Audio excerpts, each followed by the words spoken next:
بسم الله الرحمن الرحيم. سلام الله وسلام ملائكته المقربين وأنبيائه المرسلين وعباده الصالحين وجميع الشهداء والصديقين والزاكيات الطيبات فيما تغتدي وتروح. عليك يا ابن أمير المؤمنين، أشهد لك بالتسليم والتصديق والوفاء والنصيحة لخلف النبي صلى الله عليه وآله المرسل والسبط المنتجب والدليل العالم والوصي المبلغ والمظلوم المهتضم. فجزاك الله عن رسوله وعن أمير المؤمنين وعن فاطمة والحسن والحسين صلوات الله عليهم أفضل الجزاء بما صبرت واحتسبت وأعنت، فنعم عقبى الدار.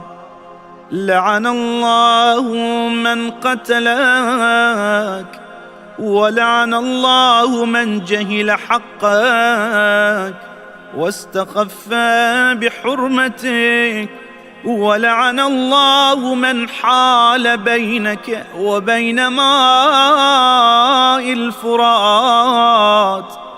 أشهد أنك قتلت مظلوما، وأن الله منجز لكم ما وعدكم. جئتك يا ابن أمير المؤمنين وافدا إليكم، وقلبي مسلم لكم وتابع، وأنا لكم تابع، ونصرتي لكم معدة حتى يحكم الله وهو خير الحاكمين. فمعكم لا مع عدوكم.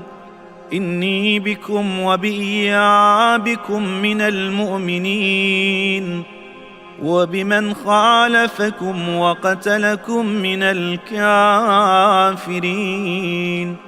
قتل الله أمة قتلتكم بالأيدي والألسن. السلام عليك أيها العبد الصالح المطيع لله ولرسوله ولأمير المؤمنين والحسن والحسين صلى الله عليهم وسلم. السلام عليك ورحمة الله وبركاته ومغفرته ورضوانه، وعلى روحك وبدنك. أشهد وأشهد الله أنك مضيت على ما مضى به البدريون والمجاهدون في سبيل الله، المناصحون له في جهاد أعدائه، المبالغون في نصرة أوليائه، الذابون عن أحبائه. فجزاك الله أفضل الجزاء وأكثر الجزاء وأوفر الجزاء وأوفى جزاء أحد ممن وفى ببيعته واستجاب له دعوته وأطاع ولاة أمره.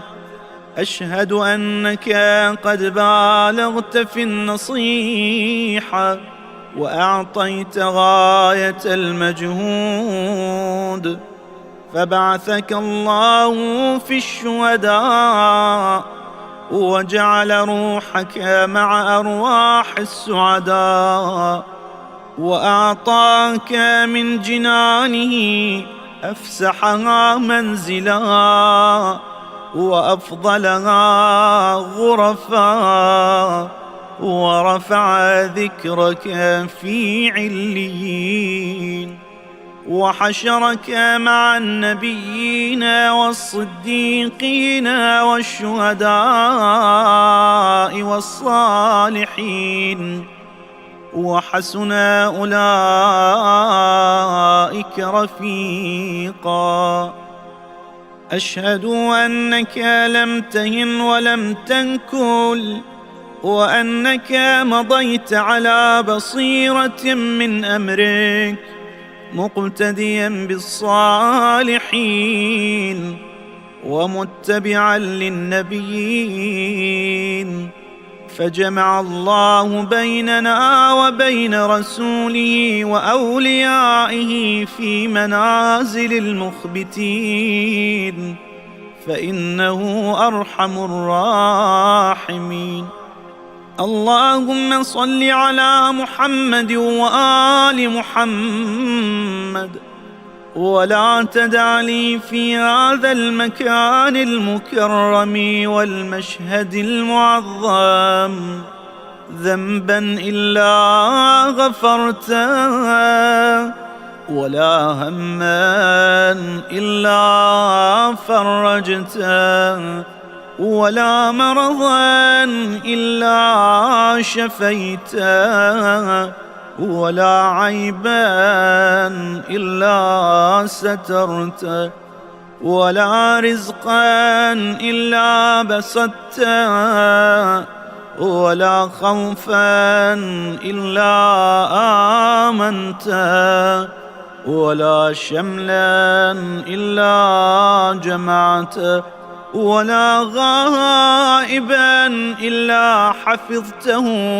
وأدنيته، ولا حاجة من حوائج الدنيا والآخرة لك فيها رضا ولي فيها صلاح إلا قضيتها يا أرحم الراحمين.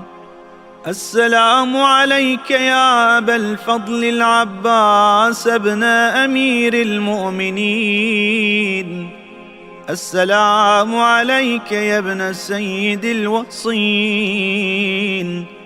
السلام عليك يا ابن أول القوم إسلاما وأقدمهم إيمانا وأقومهم بدين الله وأحوطهم على الإسلام.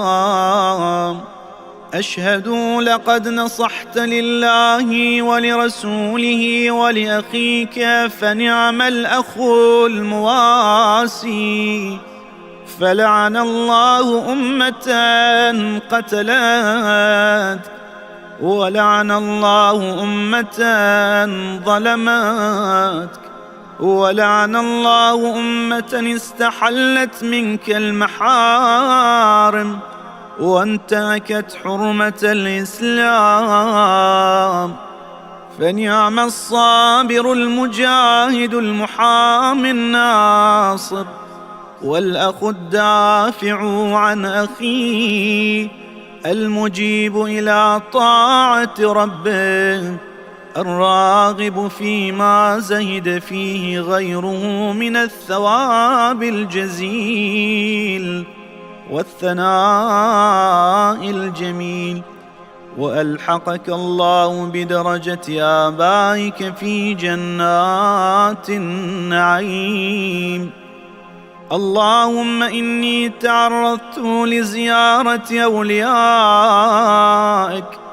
رغبة في ثوابك ورجاء لمغفرتك وجزيل إحسانك، فأسألك أن تصلي على محمد وآله الطاهرين، وأن تجعل رزقي بهم دارا وعيشي بهم قارا وزيارتي بهم مقبولة وحياتي بهم طيبة، وأدرجني إدراج المكرمين، واجعلني ممن ينقلب من زيارة مشاهد أحبائك مفلحا منجحا قد استوجب غفران الذنوب وستر العيوب وكشف الكروب، إنك أهل التقوى وأهل المغفرة. وصلى الله على محمد وآله الطيبين الطاهرين.